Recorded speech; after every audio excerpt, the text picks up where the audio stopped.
right. Hi, everyone. We are so excited to be doing this Q&A here. We are recording this. I feel like I should say this because I don't know when. I mean, I'm trying to get this up soon, but we are recording this on Wednesday, July 27th. This is me holding myself accountable and making sure that I get this done in proper time. Hi, I'm Jordan-Paige Sudduth. I am the writer, director, creator, camera person, one person crew other than behind the scenes photography of ACES. And I'm super excited to be doing this. Hey, I'm AJ. You guys know me in the credits as Elena J. Antrim. I played Phoebe. Hi, everybody. My name's Emi, and I play Summer in ACES. Hey, y'all. My name is Matthew, and I was the stills photographer for ACES.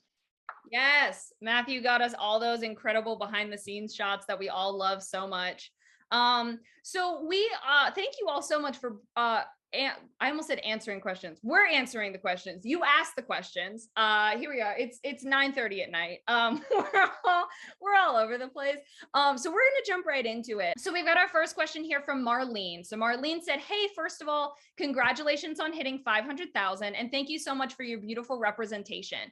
I'm Ace Flux and Biromantic, and this is the first time I felt truly represented. My question is if any of you all are Ace in real life or as what you identify with, please only answer if you're comfortable with that." So I know for me, myself, I am more than comfortable answering this. I myself am asexual. I've also recently found out or discovered that I'm also aromantic. So that's fun.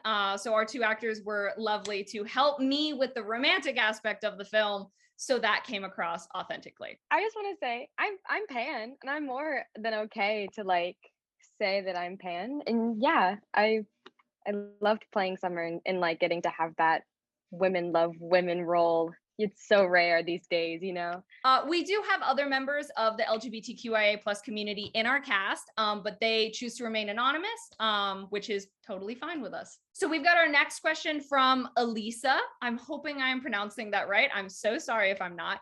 And her question was, how was the casting process? Were Emi and Elena chosen separately, or did you cast them together to make sure that their chemistry worked? The casting process was just kind of like a normal casting process. I posted out the casting call for the roles, and we got many different submissions, and they did not audition together.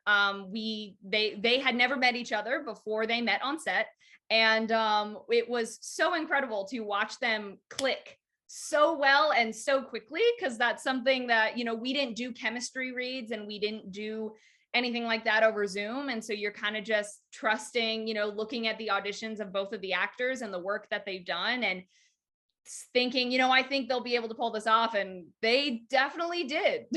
Our next question was actually asked by two different people. So we've got both by Elisa and Matthew, a different Matthew, not this Matthew, asked this question, which was, how many filming days were there and how long was each day? So we filmed for 2 days, and each day was, I like lost track of how long were our days? Does anyone know? I know day 2 was like a lot shorter. Day 2 was probably only like 6 hours. Yeah. Or shorter. Day 1 was maybe Day like 1, 12. No, yeah, that's 12. Because we had a lot of rain that we had to like work around. So I don't think we were shooting consecutively for all of that. But also, Melanie, one of our lovely Summer's friends, just entered the chat, so I'm gonna let her in, and we'll have her introduce herself and then continue from there. Melanie. Hi, I'm Melani Koebel. So.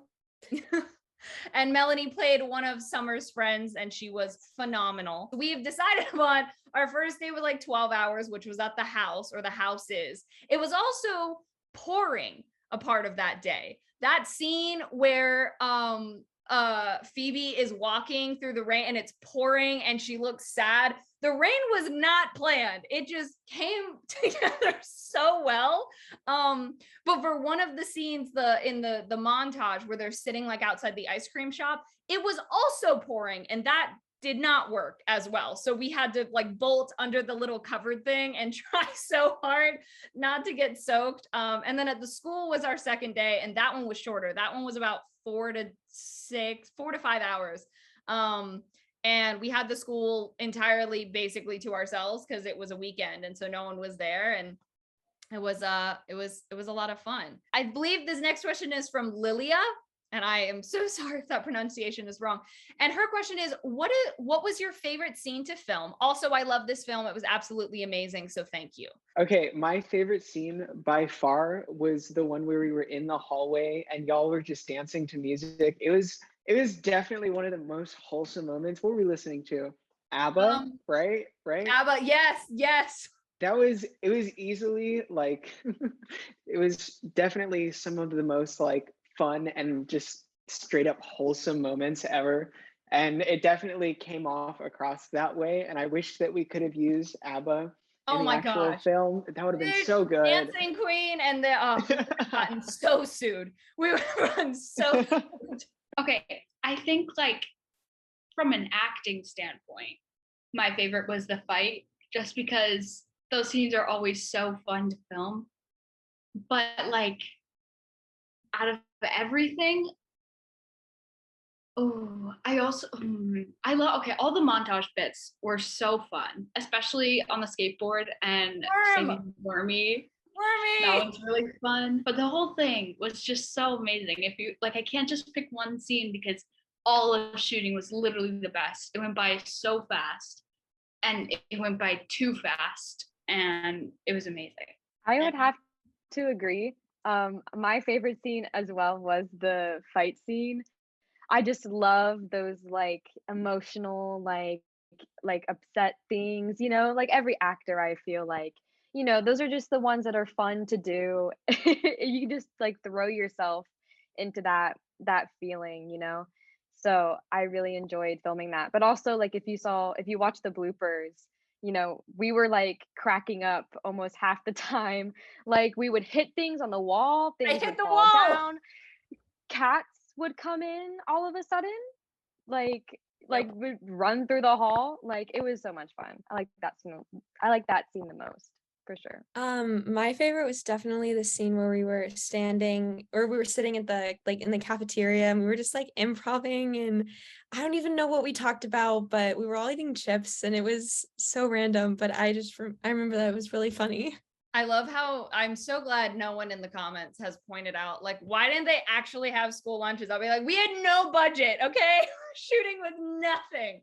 That's why they were eating chips and they had to be turned over because, you know, liability issues. I have to say my favorite, I think a part of it is I do like the fight scene a lot, partially because that's also one of our longest scenes. So because I think you guys just absolutely brought it in that scene and it turned out so well.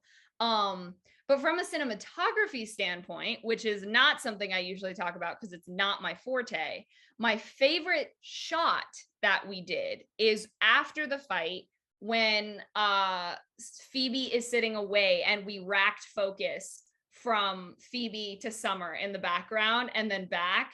That was like, that is one of those shots that I was like, yes, I'm never going to be able to recreate that ever in the rest of my life. That is it. So I think between those two, but I mean, as AJ said, I mean, the whole thing was such a great time and it did go by so quickly and it didn't feel stressful. The only time it ever felt even slightly stressful was at the very end of day one. We were trying to get the shot of Phoebe typing on the keyboard, right? Looking it up with the cards and whatever. And the lighting was, because we were working with no lighting whatsoever, except tiny little thing, which are very powerful that AJ brought from home. These small little lights that you can change the color on and change the intensity. And we were trying to figure that out. It was literally like the last shot that we needed. It wasn't even a long shot. That was the only time that I was like, it's been a long day. Our next question is from Madison, which her question is, what was the most rewarding part of the film? Whoever wants to go first, take it and run. I would like to take it and run. Take it and run. Definitely the most rewarding part has been the comments and the support that the film has gotten. I literally check the comments like every day. I love seeing that everyone feels so represented with this film. You know, it's touched so many people. I love seeing especially the older people who have like never gotten this representation ever. just like thanking us for doing that. And then people will like also message me on Instagram and just like tell me that they were so moved by it. And it's definitely the most rewarding part, is just knowing that people were touched by it. I didn't know you get messages. That's so cool. Yes, Yeah, it literally fills me with so much joy. Yeah, I've gotten a few too, and it's so weird and so cool. I also would like to point out that everyone in the comment section is in love with you, Emi. So Oh my God, they are. Emi is like Everybody is an Emi stan, and I love it. Yeah. I love it so I much. mean, I am too, and like I got to be on Praise so Emi. Oh my gosh, I'm blushing. but my answer is also definitely the same as Emi's. Like seeing all the comments and everyone's response, and also just the fact that it's gotten so many views is mind-boggling and so cool. But the most rewarding part, definitely the response that it's gotten. I completely agree. Like seeing all of the responses and just seeing like every time I like go on Instagram and like seeing that you posted about like another milestone on views or just like awards and things like that. It's just so cool to see. And also just like the friendships I got out of it, because one of the other people who played, one of Summer's friends, Alex, me and him, because he goes to a school near me, I've actually seen him at a couple of like theater things, and every time I always say hey, and he actually had a girlfriend and I was friends with her, so we like got to know each other, so that was a cool thing. But yeah, I love that. That's so awesome. Alex, aka Sparky. We gotta call out that, and that was one of the improvised bits, is Sparky for some reason. Okay, so we've got to take it way back, and you're gonna have to cut me off. I probably won't. Jordan, there's no shot that you remember this, but way back when, I want to say like 2016, you were working on a project called Rings, and you had an Instagram group chat called the Rings Street Team. Of course, And I remember was this. on that. Oh my God. I was on that, and after it, like, I don't know, I guess like I deleted that Instagram like forever ago, and then I met your brother, and like I've known your brother since 2018, and then by random chance I found out that you guys were siblings, and I found out that you guys were siblings when we were having Mexican food. So I remember like following you and reaching out to you and be like, hey, crazy coincidence, but I don't think I told you that I was on the Ring Street team. No, you did not. And I think when you posted the casting call, I just DM'd you and said, hey, by any chance, would you like a photographer on set? And I can only imagine what you were thinking, like, who's this guy? But sure, why not? No, I knew you were friends with my brother, and I was like, photographer on set when I'm the only crew? Yeah.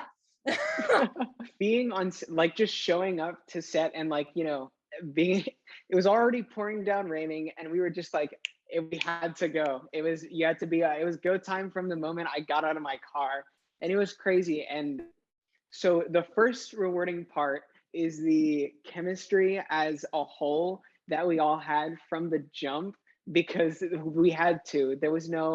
We didn't have months to everybody get to know each other. There was no icebreakers. We were filming until we couldn't film anymore. And the second part that's most rewarding to me is the amount that this project itself has received. And I love that we have all still kind of kept in contact as we achieve these milestones and we celebrate them together. And that is the most wholesome, and it makes it much more rewarding, because it's not like each individual one of us is celebrating a milestone by ourselves, like looking at our phones saying, oh, that was really, really cool. We all celebrate these milestones together, and that is my favorite part. And my favorite part is that we're definitely going to work together again, and I'm manifesting it, and it's going to happen. And I will work myself to the bone until it happens and we can have those rewarding moments again, no matter what I have to do. Well, that was so sweet. I don't know how I'm supposed to follow that now. But okay. So I guess, well, first I want to say, because you were talking about awards, right? So I'm way behind on posting the awards that we've actually won. This is the list that I still need to post. Yeah. So that's 1, 2, 3, 4, 5, 6, 7, 8, 9, 10, 11, 12, 13, 14, 15, 16, 17. The most rewarding part, all of what has been said has been rewarding, absolutely. But I think one of the other most rewarding parts has been seeing that people accept and cherish asexual representation in media, because it like doesn't exist basically at all. I think there's, on one hand, you can count the amount of like large shows or large films that have any sort of representation. So seeing that, you know, and there are members of the community, of the LGBTQIA plus community, that don't know at all about asexuality or don't accept it, and they're like, no, the A stands for something else. What else it stands, I don't know. I'm not going to ask that question. But so to see that there are so many other people who, whether or not they're ace themselves, but that they are like, wow, this is so needed, this is so important, and this tells a story that, you know, in this time is so cherished, is so incredibly rewarding. Because there's a lot, I mean, there's a lot of short films on YouTube, period. There are less LGBTQIA plus short films, but there are even less asexual short films. I mean, very, very few. And I remember AJ, I remember us talking when you sent me a message and you were like, hey, my friend looked it up on her phone just for the heck of it. This was months ago. And you were like, when you look up asexual short film, ACES is the first one that pops up. And that was when we were probably around, I don't know, less than 100,000, close to 100,000 views. And now, as we currently stand at this moment, we are at 620,000 views. To see the milestones, as you were saying, Matthew, the milestones that we thought were huge, that we never thought we would reach, and then completely bypassed that by a long shot, has just been absolutely wild. I mean, I never dreamed that my YouTube account could become monetized, and now it is. And I'm like, there is 13-year-old me who watched YouTubers that I loved so much, and they made, I mean, for them, they made a living out of YouTube. That's not my plan. But you know, the thought, the idea was still there of being like, wow, they're making money off people watching their videos. What? That's crazy. And there was a small part of me that was always like, wow, that would be so cool if that happened.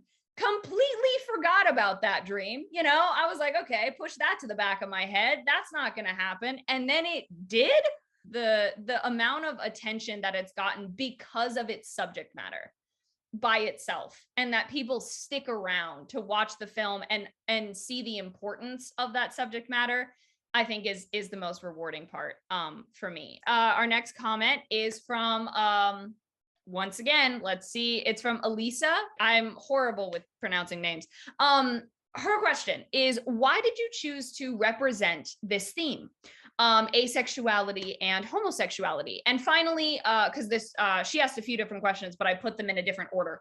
So, but she had also said, finally, bravo to all of you. You are all beautiful, you are brilliant, and you can be proud of yourselves. The actors are excellent, and the direction and the script too. So to everyone, there is that compliment. I wanted to represent asexuality because I myself am asexual. The other part of it, of not having it be a straight relationship, just was, not to say natural in a way, but there's a lot of, any asexual representation out there is straight pretty much. And so combining those two is something that, I mean, it wasn't something that I really sought out to do in a way that was like, I want to make it more inclusive by doing this. It was kind of just how the story developed itself. And it went through a few drafts and was kind of bounced off someone to get, you know, making sure that things were authentic, because I myself, as I said, I'm aromantic as well. So I don't want to be in a relationship with anyone. So I got to make sure that that is coming across as authentic, right?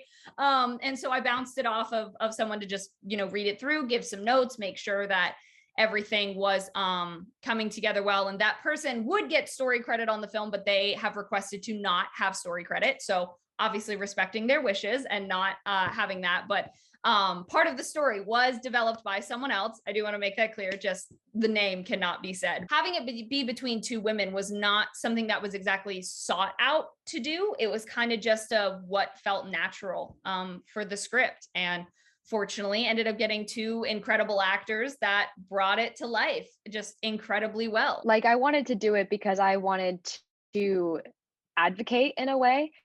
I feel like it's not a type of story that is common. I mean, I have never seen another story like ours, like anywhere. So I feel like, you know, the LGBTQ community has such little representation. And especially being a part of that community, I want to be the kind of person who's doing those type of roles, because I feel like, you know, LGBTQ people should be playing LGBTQ roles just to, like, you know, have that representation. So that's why I wanted to do it. But also I just love the script.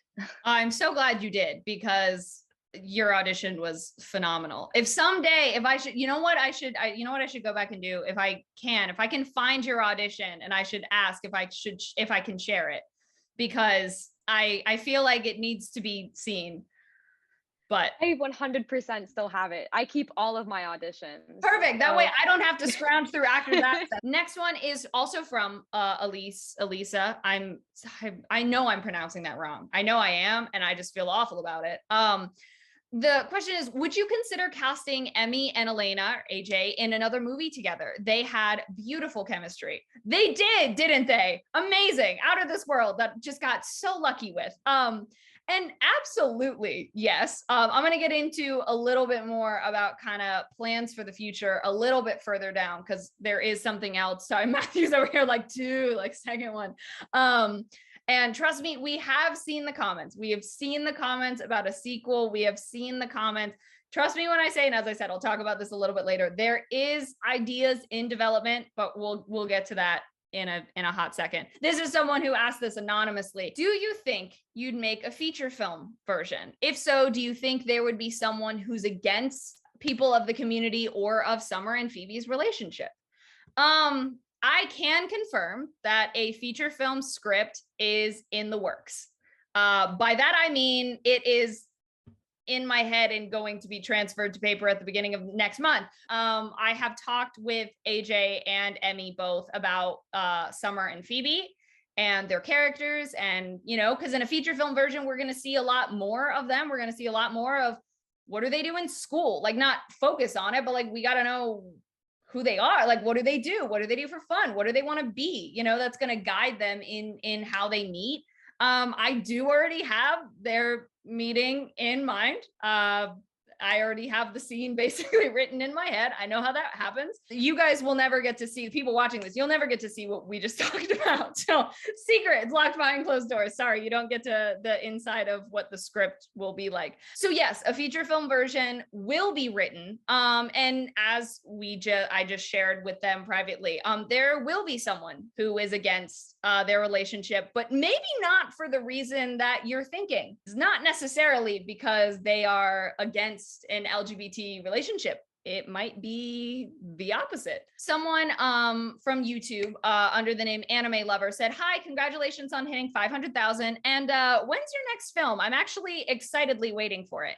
And then we also had Ivy Rose toss and ask, "Hi, when is your next sequel?" So this is where I am going to potentially burst some people's bubbles. I'm sorry to say that I am actually basically a screenwriter now. I focused on making films before I went to college, and then I went to college for screenwriting. And that's really when I learned screenwriting is my favorite part of it.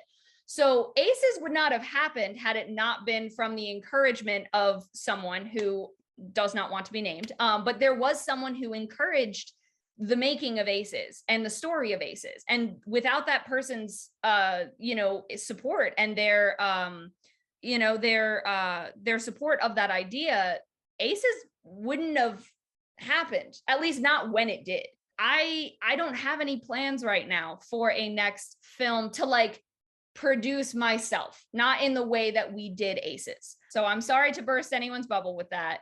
But as I said, we do have a feature film version of ACES. Now, I do want to say too, with this feature film version of ACES, there are two ways that it could go. My management, my writing management, my literary managers want to sell the script to try to have it produced by a larger company. Now, here's my thing, is I am personally very concerned that the story of ACES would be negatively impacted by someone taking it over and wanting to rewrite parts of the script that would make it inauthentic. However, I do know there are production companies out there, and I've worked with one in the past, who are very wanting to keep the writer involved. They keep them involved. They talk with them about different things.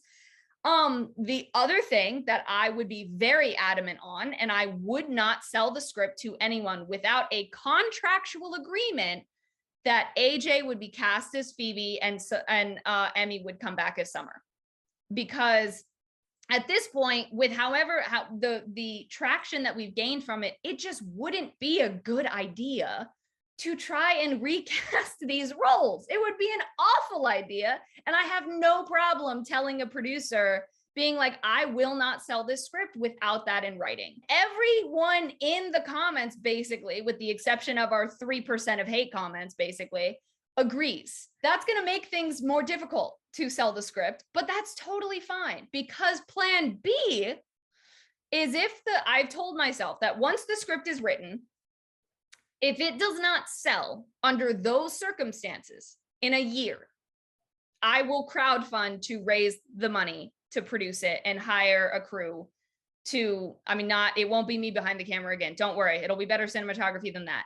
But I would direct, and the rest of the crew would be hired on. Obviously, Matthew would come back as our behind the scenes photographer. And I would try to bring back Melanie. I would try whatever if you guys wanted to come back in, you would not just be extras, you would be actual friends who have lines, because, you guys deserve that. If you did change, because ACES did so well, I think if you did change the actors, they'd be like, this isn't ACES. What is this? People would be so mad. They'd be so mad. And we have more than 3%. I mean, they might not be as mad as me as Emi, but we would go from 3% hate comments to 97% hate comments. And I am not here for that slander. I can take a lot, but I can't take that, especially if it would be for stuff that I'd be like, no, they're right. They're correct. We have our last question here, and this is a different question than what we've answered here. So we had someone going by C ask, do you have any dating advice for someone who's ace and sex repulsed, like Phoebe is in the film, wants nothing to do with it, and on the aromantic spectrum? That one, I got you there. I'm a gray biromantic asexual who could use some help. First of all, take anything I say with a grain of salt. As I said, you have an asexual, aromantic person here. Emi was the one on set that was like, so I feel like I would put my hands here to show that I care about her. I was like, listen, you roll with it. I don't know. I have no idea. And sure enough, it looked great. So they knew what they were doing. So my dating advice would certainly be to, number one, obviously do not let anyone pressure you into the, sexual side of a relationship if you have absolutely zero interest whatsoever. Very important. Do not compromise those boundaries of yours for someone, because if they want you to compromise those, they're not the right person. And also being, gray biromantic and on the aromantic spectrum, it is likely going to take time to find someone. I also don't know how old this person is.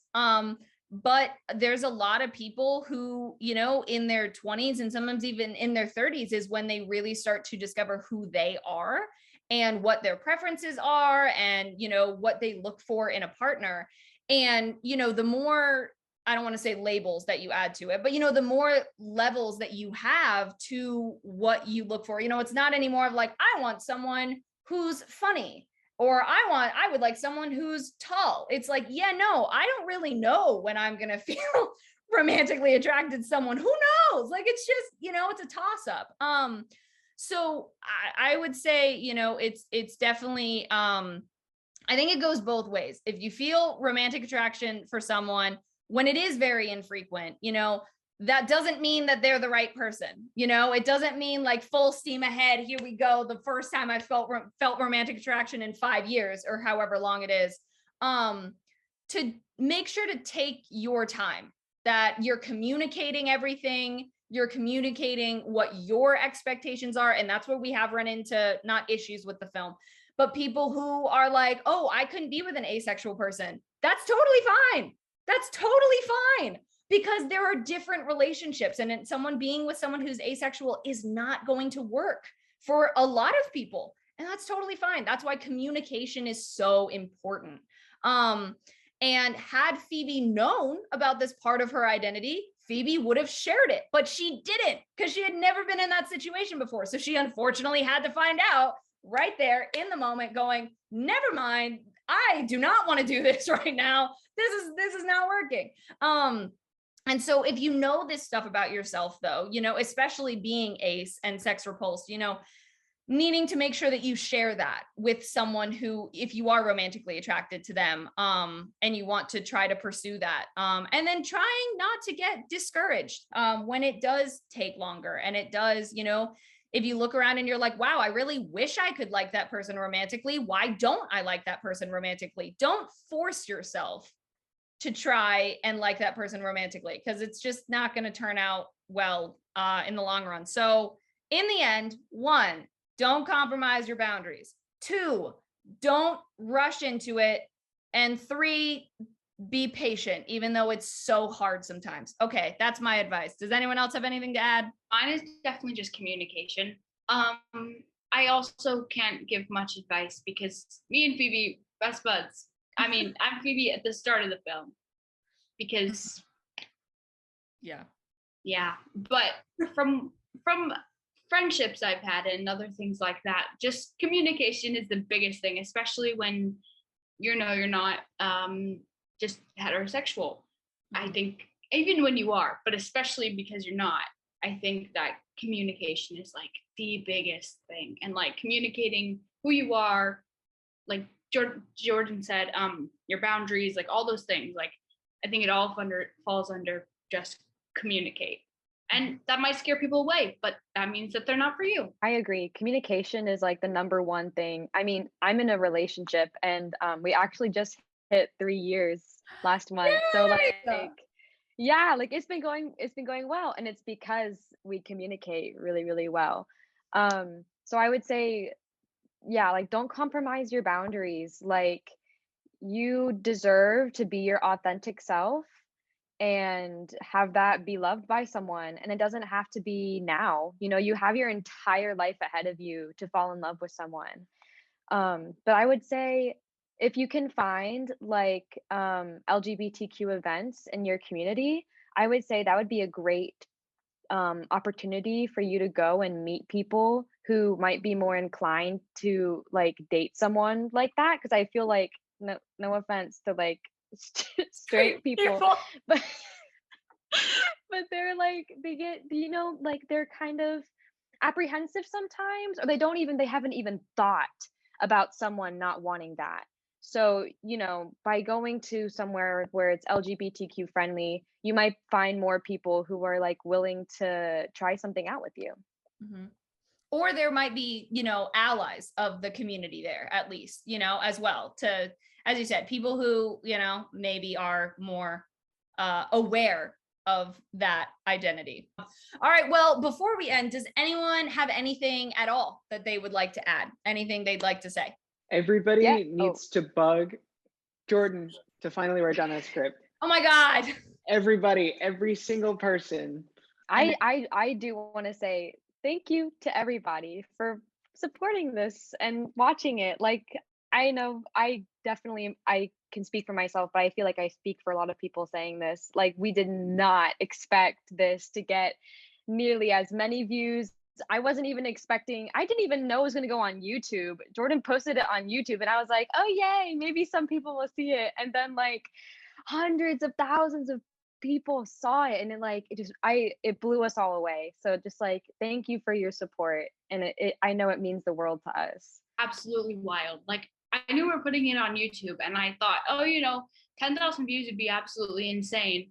6 months later, it's at 600,000. Like, we're closer to 1 million views than we are to 0. What? Wild. Bonkers. Crazy. Literally madness. And thank you. I just want to say thank you guys for giving me that experience. I literally went home and couldn't stop smiling after set that day. I had so much fun. You guys are all super cool people. And I'm so glad that I've gotten to meet you guys. And then like, I love seeing you guys on social media and everything, and just like catching up, even though we don't really talk or much late now, but it's still nice that I got to make those friendships with y'all. Absolutely. And I am planning that if we hit 1 million, we will have an in-person party for 1 million views. In fact, maybe we'll even, and this will depend on, budget and all that jazz, maybe we'll even have a public screening of the film somewhere, and we will open it up to any fans or people who want to come see it on a larger screen. We'll see. I don't know what my bank account looks like and what it'll look like in 5 months when we maybe hit that. But at the very least, we as a cast will be having a get together. Of course, there will be a cake because I love cake. So we'll have a cake to celebrate 1 million and all get together. And yeah, I guess I will close us out I have 2 minutes and 26 seconds to say this. Nice. I just want to say, just what everyone else said, a huge, huge thank you. I have been making films since I wrote my first film at 14 and never, ever expected anything like this. The closest thing I could have imagined to this is hoping that I would write a script someday and sell the script, once I went to college, sell the script that would do well, and I still hope that for the future, but I never would have thought that the little short film that was shot in 2 days with, a crew person and behind the scenes still photographer and 6 actors would turn into what it has become today. I can't believe that we are still going. I can't believe that festivals have recognized in various ways, our work. And I'm so glad, especially that everyone who's watched the film has praised our actors, because their chemistry is so much of what makes this film what it is. And it's what makes it so special. And it clearly could not have been, of course, every film, you can't do a film without actors, but having such an impactful film is only possible with actors as great as we have. And so AJ and Emi, thank you so much. And Melanie, for you guys coming in to spend 4 hours as Summer's friends in the background. First of all, if they had no friends, that would have looked so weird. They're just sitting there alone. So you guys are so important. And AJ and Emi, you guys are absolutely phenomenal. You know this. I sing your praises all the time. Everyone does. And I certainly hope everyone continues to recognize the hard work that you all put in, because it would not have been done without you guys. And with that, we are literally about to end. Thank you all so much for watching this when I edit it and I put it up. We will be updating as more stuff happens, and stay tuned to everything because we'll be keeping you all updated. So, adios.